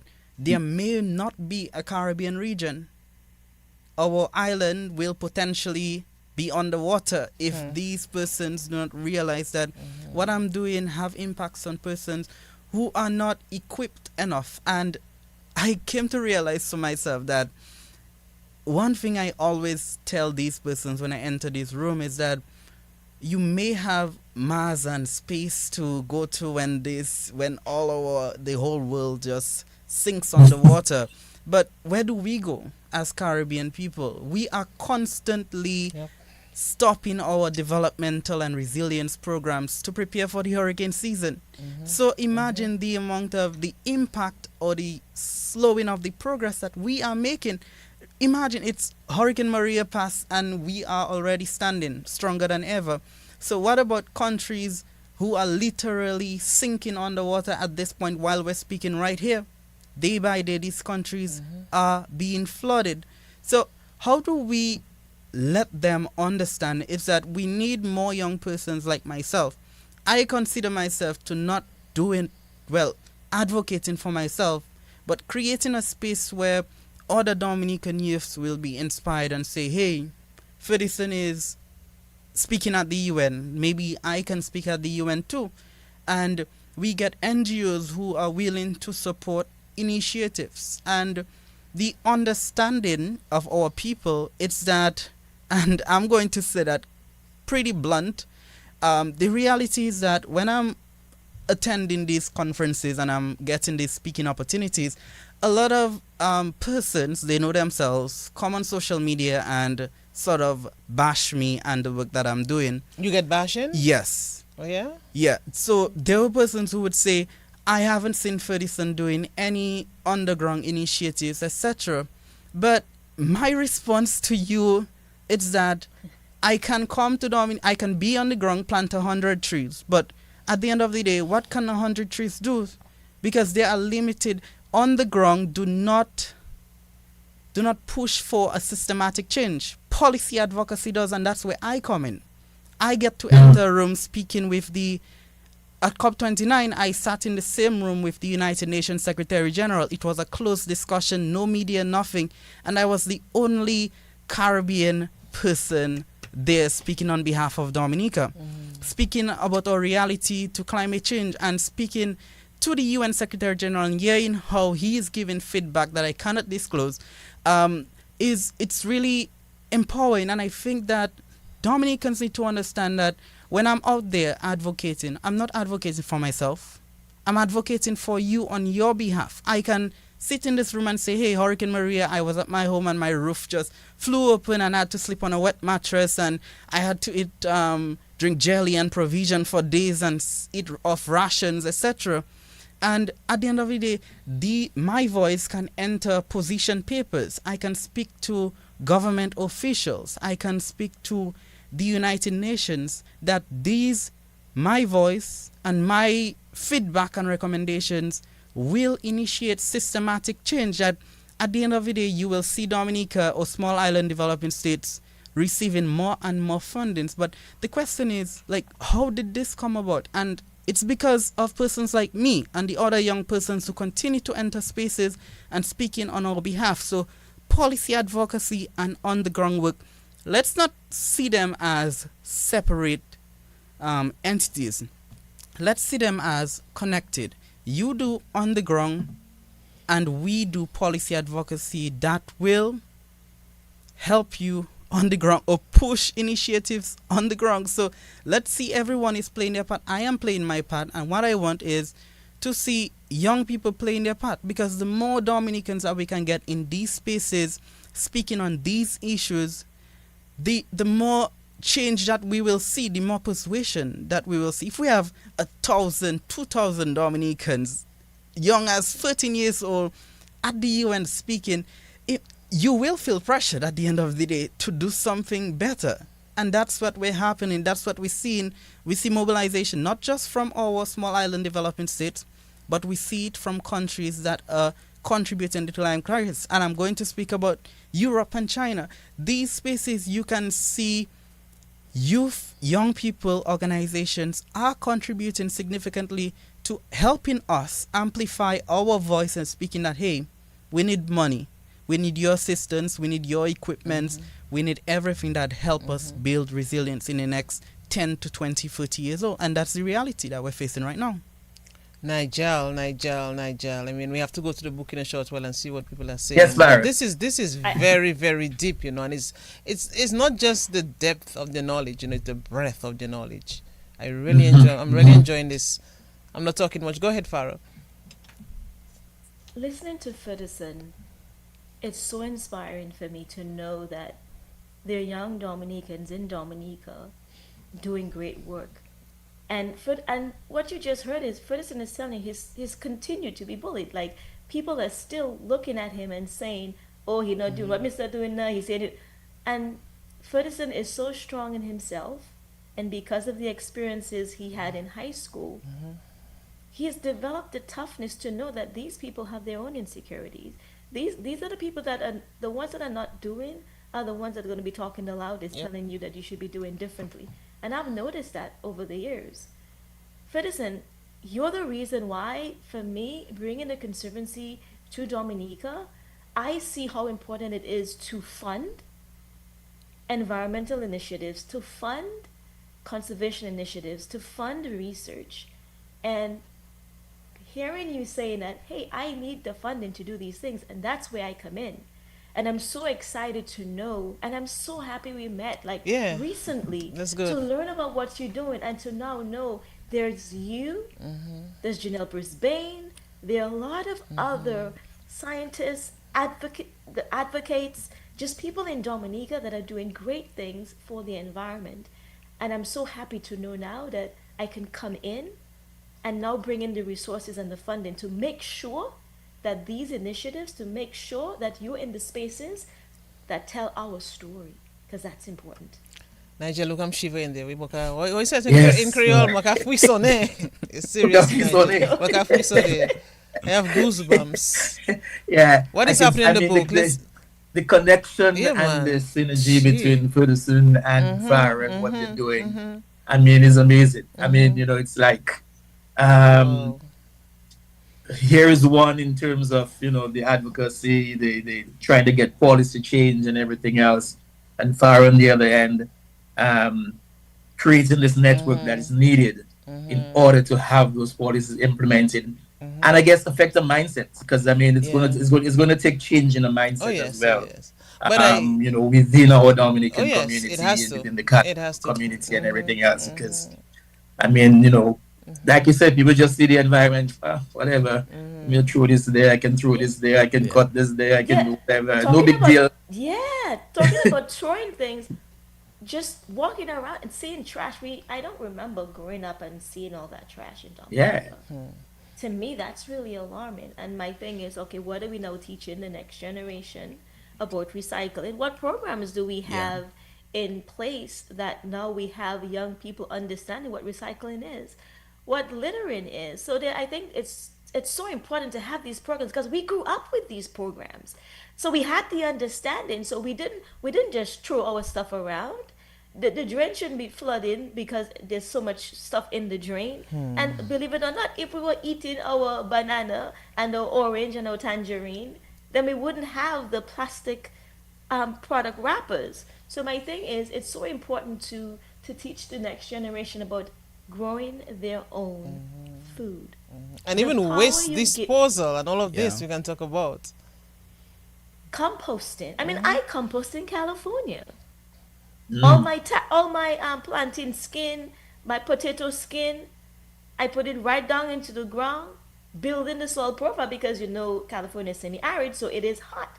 So we actually got a big chip drop, and what that means is an arborist will come and bring a truckload of just wood chips, and everybody, my little daughter, everybody have a wheelbarrow now putting the chips to protect the soil. So you have less evaporation from the soil and you start building the soil profile.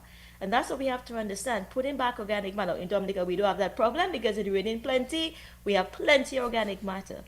So the thing is, how do we keep our soil rich? How do we not put these pesticides into our soil? How do we really improve our organic farming infrastructure so our farmers have incentives to actually do organic farming? Mm. Nigel, let's just look at the book in terms of some of the remarks, some of the comments, maybe questions, if any, Oh, I mean, quickly. the book I has know been it's going busy. kind of crazy, but let's see, let's see. Author Annette Phillips, she was a guest one Oh point in our yes, yes. program. Great job, guys. Fire you rock, girlfriend, my neighbor and family. That's Annette Phillips there saying that. Rosalind Sever McLean. This is interesting. I spoke about bullying at some of the platforms. So Rosalind, thanks for sharing that as well. Sika Tours, no matter where I am, I'm always listening. Yes, sir. Let's see. Esther Fidel Morris says good morning or rather good afternoon from sunny London. So London is listening as well. Sandra Norris, good morning. I was in Niger, just listening in. As always, interesting program. The both of them are talking so very well. I love to hear them. That's from Jeanette Edwards, of course, Anne Fake Marie Lauren Elwin. Richards. Yes. He's on as Says well. Farah, my little cousin, you're an absolute inspiration. Hey, see Farah smile, boy. That's Yes, nice. yes, and That's my Farala, big cousin. I love her so yes. much. Nice. For Ralph Elwin, Valmore Martin, says, Nigel. yes, Kozo, yes, Kozo, Ferguson, big up to you. Oh yes. So comforting to see children applying what their parents taught them when they were growing Mm, up. I love to see that. Hey, Faye Elwin Martin, good morning to very you. informative and interesting. That's what she Very said. informative and interesting, yes. Both guests have a passion and purpose for their mission. Kudos to you both.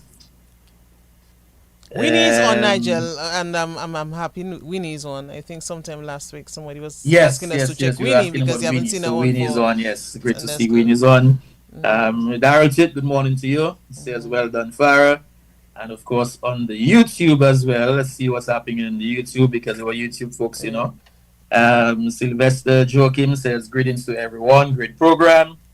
Saloma Lewis, hats off to my boy Ferguson. Continue to strive. Blessings to you. Nice, nice. And, there's a few more. So, one of the things we always, encourage our guests to do is like when the program is done, you get some time, you can go back and, view the comments and some of the questions because we don't get a chance to go through all the questions and the comments that, Um, Edward Lewis says, I feel really proud to be a Dominican now. So that's good that we could have, Farah and Ferguson reignite that pride for Yep, you. yep. That's it. That's it. That's it, Yes, that's Nigel. that's wonderful. Um, Farah, listen, I know you're doing other things. What am I not doing? The women and Malawi, that's my brother. I always working.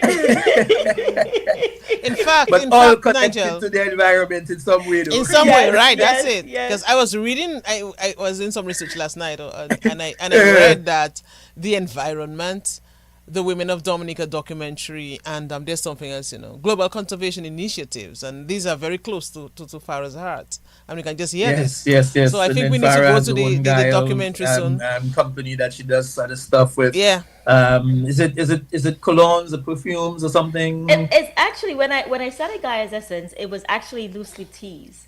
So when I moved to so for those of you who don't know, I lived in New Orleans when Katrina happened, and so I went through the loss of life for my in-laws. We actually had family who lost their lives. So my husband actually lost his grandma and his aunt. And so looking back at that and then going to New York, it was like starting over again. Like when someone tell you you have an hour to pack up your life, what do you take? What do you really take? And at the end of the day, in these moments, you understand what's really important, and it's family. The things and the stuff, they're just stuff. It's just things that you've gathered over life. But your family is the most important. When it comes to critical times like those, not hearing from family members, you don't know if they made it. And I think I went through the second experience in Maria. I didn't know if my parents and my sister had made it. And so it was, you go back to, it's just humanity. I want us to remember that the most important thing, it's just humanity. Gaia's essence for me, the name Gaia, essence, Gaia, the Greek goddess of Mother Earth, meaning everything, living and non-thing and living. So every non-living and living thing, they're all connected. That's the base of who I am. I'm connected with myself, my community, my people, my country. We are all connected. And Gaia's essence is that company that connects women with the environment and education. And so when I started Gaia's essence, it was loose leaf teas. But before I started it, I had the concept of coming from science and starting this company, but it was too scientific. I really wasn't connecting with the audience, and that's something for anyone who's building a company or knowing when you build a company. They say 9 out of 10 businesses fail, but I tell you, it's the evolution of the founder to realize how do you connect with your community. Because coming from a very science background and trying to educate people, it was too scientific. And so I had to connect it where the average person could understand what I was telling them. And so now we did loose leaf teas. I'm honored to say we got into Whole Foods. I mean, one of the biggest, natural grocers in the world because they're global. And being in the store and meeting the VP and getting the Northeast, that's a little girl from Goodwill. That's a little girl from Dominica, and building the film. Like, how much time we got? 15 minutes. But let's go there. Let's go on this Oh my, documentary. building the film. So you've listened to me for the past 2 hours, hour and a half, but my family or friends, they know me. I love Dominica. She is at my core. She is who I am. I get my strength from her, and being away from her is hard for me. And having children not be on the island like I grew up was a huge challenge. And seeing my daughter after she was born not being in Dominica, I think it was Zika around that time. Mm. I think my mom couldn't come, I couldn't go, and it was just, how can I not have my child touched Dominican? How could she not have a yam pit? How could she not be? And that was hard. So the film came from me wanting to connect my daughter to her rich cultural heritage, to understand what it means to be a strong Dominican woman, because I come from a line of strong Dominican women. Malaron, my sisters, Auntie Pearl, Auntie Ophelia, Mikel, just seeing the people. Like, I remember being as a child, and Auntie Pearl would come and pick up the wub to yet, or bring the girls to take their measurements. And I remember the stature of this woman, her eloquence, just her presence would just have me in awe. That's what Auntie Pearl did for me. And she did it for not just me. She did it for every child that she connected with. She had an agenda. She wanted to make sure when she connected with them that she inspired them to be better. She taught them how to speak eloquently. She taught them how to have confidence. And that's where the film came from. The film came from connecting Ava to Dominica. Malaran wins a Golden Drum Award. I love my mother. I love my mother dearly. I wanted to honor my mother. And I wanted to honor my mother, connect my daughter. But the thing about it is, I don't live in Dominica anymore. And I was concerned as to how I would be received. Because the diaspora population, we know that yes, we're Dominican, but we don't live in Dominica. And that was a concern for me. How would I be received as a Dominican wanting to do something in Dominica? And I will tell everyone listening, not just Dominicans, because I have so many colleagues and friends listening, I got nothing but love. Nothing but, what do you need to make this happen? And that's how this film has come about. It's grown from love. Everyone's saying, Farah, you need that person? Look their number. I connected with this gentleman in Canada. And when I called him, he said, how you get my number? You know, I'm a very private person. I don't know how you got my number. But after talking for an hour, he messaged me like, that was a very inspirational talk. I'm really happy that we connected. I've been connected with Dominicans around the world to connect them to this film. This film is a celebration of who we are as a people. And for me, being introduced to that side of the world, having my son, being in acting, being blue in Queen Sugar, that introduced me to another world that I didn't know existed. But after living in this country for so many years, I haven't seen our story being told.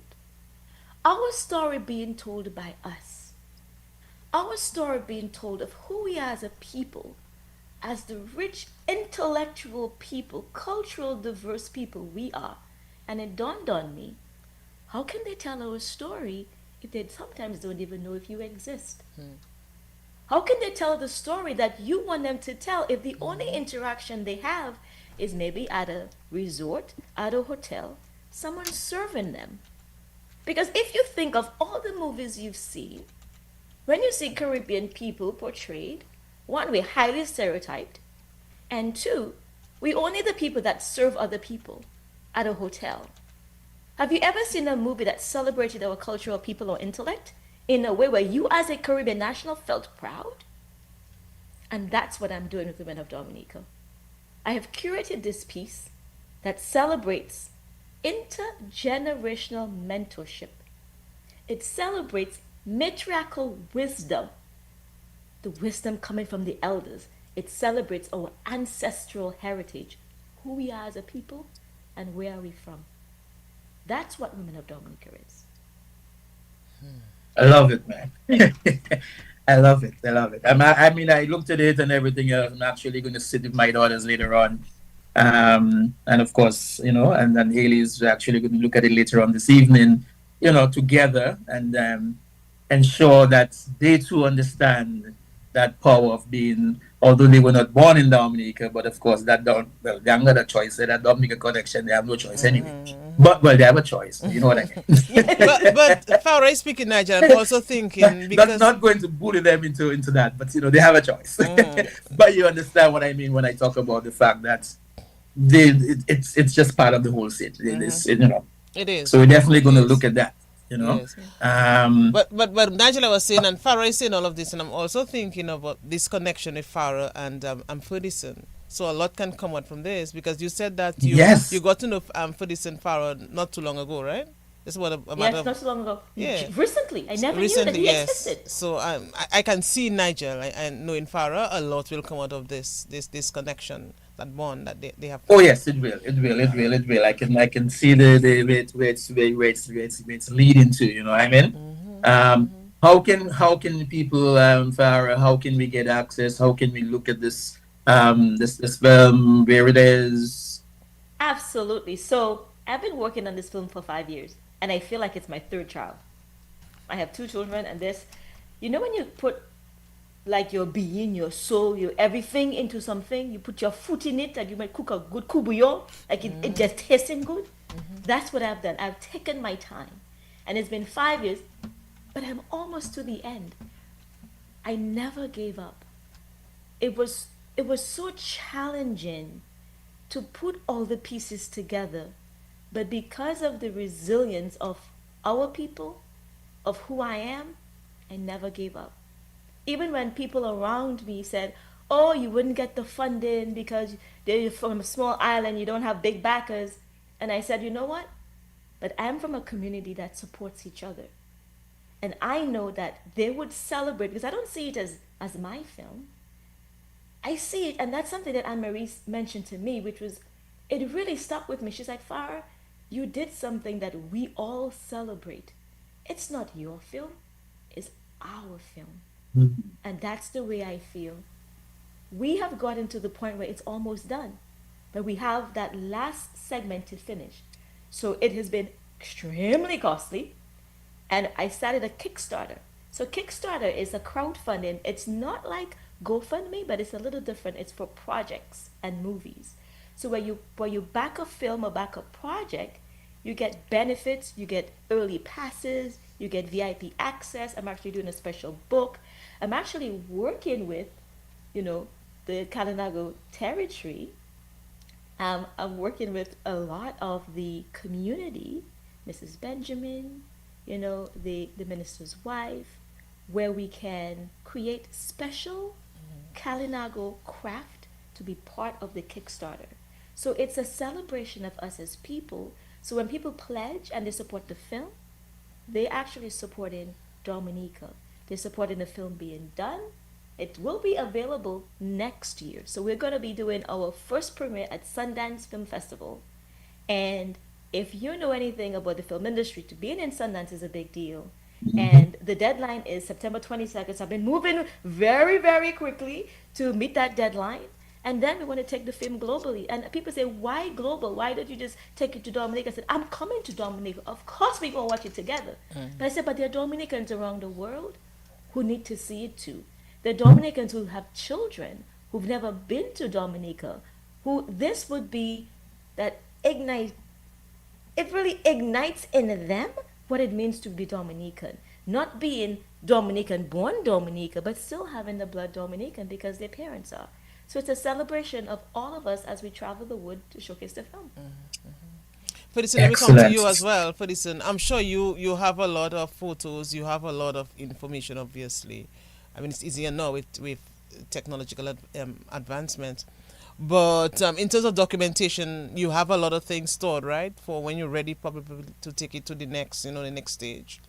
Definitely. What I do, it's always I tend to consider myself an unofficial influencer per se.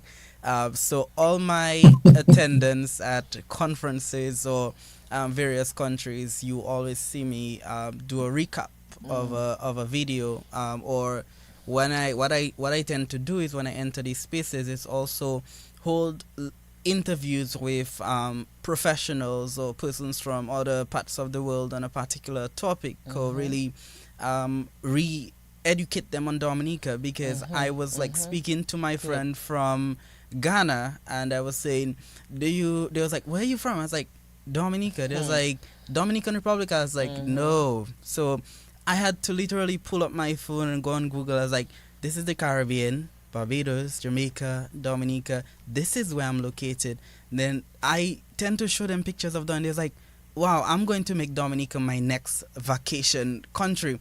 And that's really something that I tend to always push towards. While I'm really passionate about talking about these issues, really educating persons on Dominica, because currently persons hardly even recognize or realize that Dominica exists, and that's the reality. So I'm literally playing my part in ensuring that we are out there. We have Kalinagos, because also even from an indigenous perspective, that we are not recognized even within the spaces, within the international indigenous spaces, that the Caribbean has indigenous peoples. Dominica has indigenous peoples.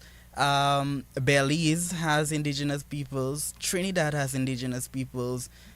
Martinique and the rest of these countries have indigenous peoples.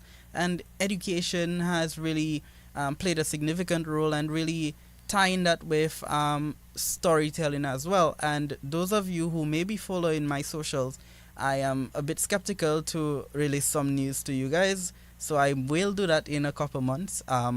Really, really great news. I'm hoping that you guys will really be excited. It falls under storytelling, and I'm really excited and hope that I'll be able to tell our story to the world with an international media that you may be familiar with. Nigel, look, I'm shivering again. I know. We're waiting for that. We're waiting for that. Nice. But for this one, I mean, the fact that you go to the UN, you present at the UN and other, COP 29 and 28 and all the others and so on.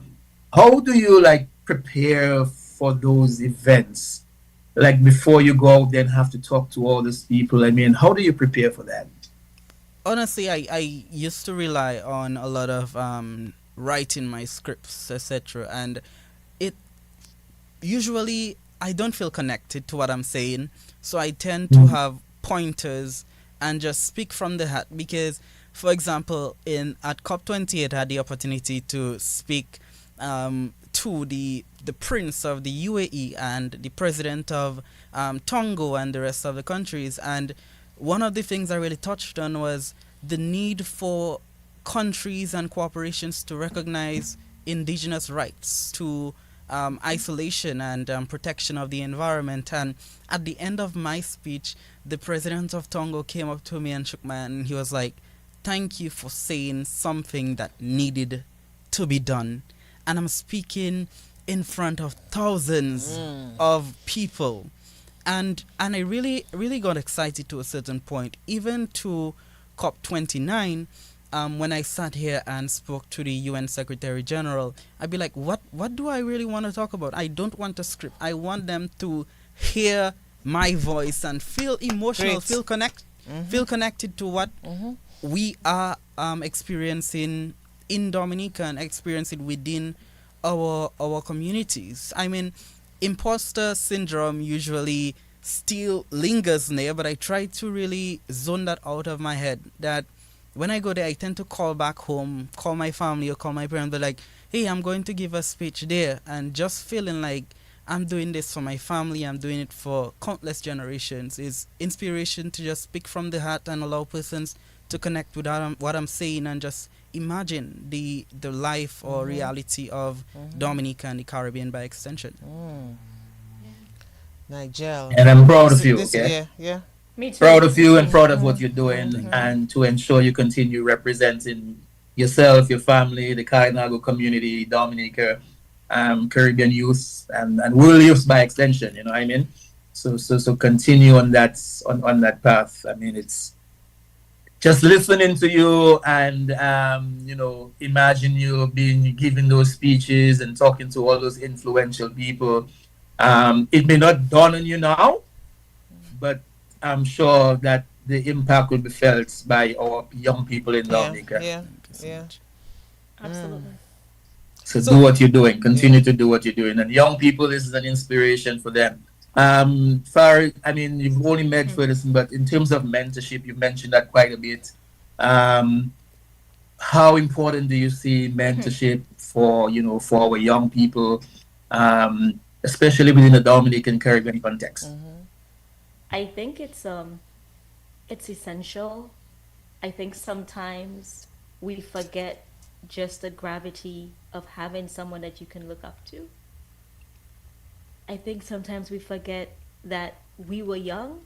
I think sometimes as adults we just forget to put ourselves back what it was like with the insecurities, the unknowns, the lack of wisdom because we're still exploring. Mentorship is so key for, and the thing about it is it's not just the young ones. I think that I know that we have to remember that we can mentor from every level. The mentorship can be from up, down, in Mhm. between. It's just someone coming in and you receiving them, you being respectful to listen, and them showing you a different perspective. For us as diasporans who've left, it's sometimes challenging to see ourselves reflected in this new community, especially if that community considers you an alien or considers you as an outsider. And so it's very important for us to have that mentorship amongst ourselves, within our families, because when you've left your safe haven, when you've left your family, other people don't really consider you family. And so you have to make sure that connection remains key, that connection to the island, that connection to self and other people around you. But listen, I am so proud of you because at 21, you're on a trajectory that I know that only beautiful things will come.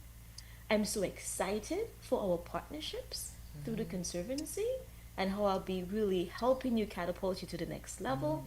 I'm excited for every Kalinago child now looking up to you, every Dominican child looking up to you, saying, if it doesn't go to the UNW, I can do it too. And that's what mentorship Yeah. means. Mentorship is someone being in a space where you can see yourself and you go, I can do that too. Yes. Nigel. Yes. Nigel, by the way, we have a Yes. job to do. I'm fairly you went to the Castle Bruce Secondary School, right? Yes. So Nigel, I'm just thinking about graduation ceremony and and the featured speaker. But yeah. Yeah, well, You get my drift, he's right? gonna be, Yeah, you he's got gonna my be the next drift. featured speaker at Cassie Bruce. We Yeah, always bad make those things happen. influence several times Yes, in so we're different starting to schools. advocate from now that at the next graduation, Ferguson will be the Wow, featured wow, speaker. wow. We have to make it happen. Yes, yes. Someone asked a question earlier though, and I was trying to run through it because I know time is about for us to come. And there was something about wood chips, and the person was saying they Oh use yes, I wood saw this. chips. I saw this question. Yes, but it's kind of, I mean, Yes. so So I many did. comments have passed by since Mhm. then. So, Mhm. oh Mhm. yeah, she says I have wood chips over my flower garden, and it's attracting ants and other bugs.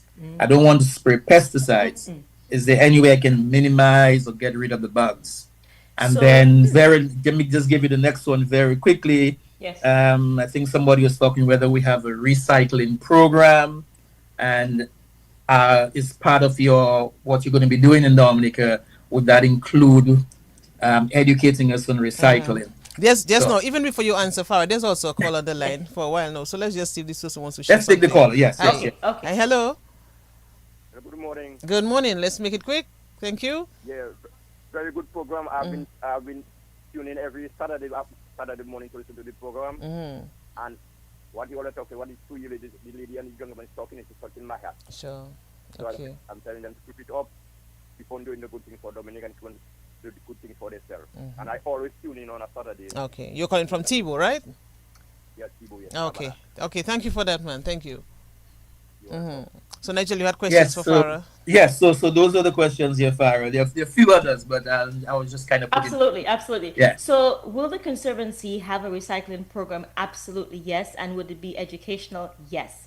And so, what I'll tell Dominicans and anyone in Dominica or out of Dominica, as you have ideas of things and programs that you envision that the Conservancy can actually include as an initiative, feel free. I'm on LinkedIn, on social, message me. That way we can connect. If you have any expertise in any scientific area, if you just want to mentor, just reach out to me because I can see this the network of us connecting the dots again Here you makes a go. strong Here you go. makes a Because they were strong also makes asking whether there's anything in terms of having during the summer to have something for the kids on environmental science. ooh Would that ooh be part of your conservancy? There's okay. lots of stuff in there. You Yes. can go So let back me and tell check. you real quick. So one of our flagship programs, I know we went over time. One of our flagship programs is actually an 8 month long program, something we don't have in Dominica, where we teach students the principles and concepts of conservation with the principles of photography.